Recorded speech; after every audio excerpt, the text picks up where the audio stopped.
The local events in Pensacola that are currently being held, the 19th Annual Haunted House and Trolley Tours. They are on Fridays and Saturdays from October 16th through the 31st.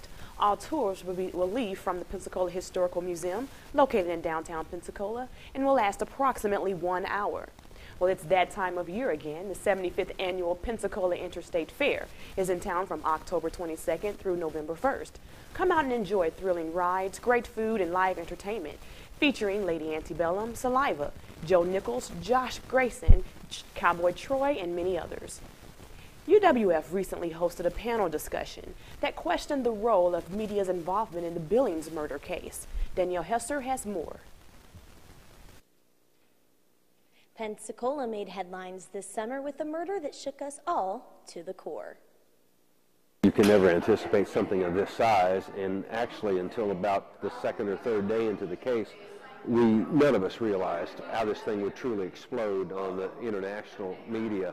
But again, my prior background and training, it really wasn't that much of a shock. What we do at the Escambia County Sheriff's Office is kind of, take a step back, take a deep breath, get all the facts, get you a good staff briefing, find out the status of the case, where it's at, where we're going, coordinate with the state attorney's office and the appropriate agencies that I needed to coordinate with, and then you get a very specific fact set, and that's when you're prepared to start releasing information. It was exhausting. I didn't sleep for days at a time, just a few hours here or there. And it was something that the story just kept developing and developing like few stories do. Word of the Billings murders made national headlines immediately following the tragedy. Morgan refers to the relationship between the media and law enforcement as being a marriage. I think with rare exception, we only had a few instances where I believe the media did not cooperate, and I say that in all candor. It was probably as perfect a marriage I think that we could have had between law enforcement and the media.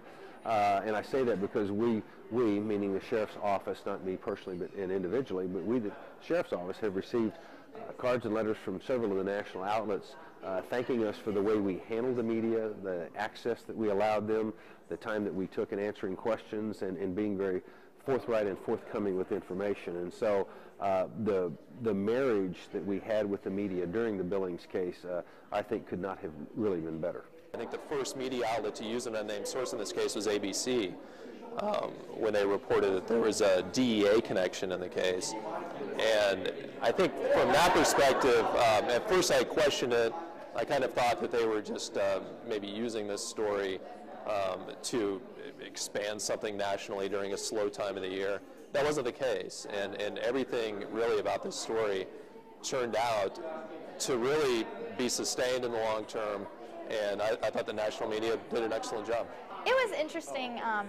I didn't expect it, and when it happened, I didn't realize that it was happening right away, so it was not until we were really in the midst of it that I realized that we were involved in something so large. Probably when we had several satellite trucks and every different news agency in our parking lot was when I realized that I was so involved in this. We're very proud of the state attorney's office, Mr. Eden's office. They're progressing with the prosecutorial side of this. Our investigators this week are working some additional leads on this case. We intend to find and hopefully bring to justice anyone, and I've stated this publicly before, if you aided and abetted in any way the commission of this crime, our intent is to bring those folks to the bar of justice, and we won't stop until that occurs. The murder of Bert and Melanie Billings is one of the most well-known murder cases of 2009. With the help of Sheriff David Morgan and other local law enforcement, the suspects involved in the case are currently being brought to justice. I'm Danielle Hester reporting for Nautilus News. Softball isn't just a competitive sport for girls. Nautilus News reporter Christy Wheeler has more. Are you looking for fun and competition that you and your friends can do together? We usually run 3 leagues a year, a spring, a summer, and a fall. Average is about 80 teams per league, so 80 times 3 is what, 240? So 240 teams in an average year we have at Exchange Park. I know Exchange Park is over 50 years old, so I'm sure they've been running leagues out there since they've had the park built. so I do not know how long they've been running leagues. Some of the rules that you can or cannot do, the obvious stuff. There's no drinking. We try to limit the cussing. You know, there are adults. We give you a warning the first time. We give everybody one time. You get ejected one time. It's a one-game suspension. The second time, we don't allow you to come back. So you have to learn to behave yourself. We'll give you the first time, but 2 strikes and you're out, not 3. That is number 1. It's in our mission statement. If we don't have good sportsmanship, we don't allow you to play. So it's all about having fun and good sportsmanship. So that's one of the things that we do watch for as players play out there, is we require them to behave themselves when they play. Exchange Park give adults over the age of 18 an opportunity to play slow pitch softball on their choice of 3 different leagues: men's competitive, co-ed competitive, or co-ed recreational. Teams choose to play one night out of the week in an 8-week season that lasts until the first week of December. For more information on how you can sign up for a team at Exchange Park, you can call them at 850-912-4109, or you can email them at exchangepark@ci.pensacola.fl.us. I'm Christy Wheeler reporting for Nautilus News. Every week, a group of senior citizens get together just to have a little fun. Gavante Smalls has more on the story. Even in your later years, you can still go out to the park for a little fun.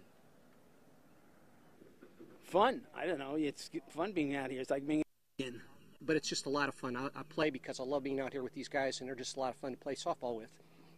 They are very competitive. You'd be surprised. A lot of these guys are 65, 70 years old, some even older, and they are very competitive. Some of them playing at a very high, I think, a very high skill level, and they've got a lot of spirit. They don't like to lose. They play hard all the time. But you know, when it's all said and done and the game's over, everybody walks away friends. But everybody wants to win. The benefits of senior softball extend well beyond the ball field.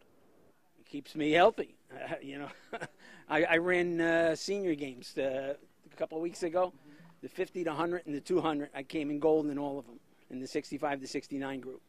Well, there's I think the health aspects of it, stay in shape playing this. There's the camaraderie.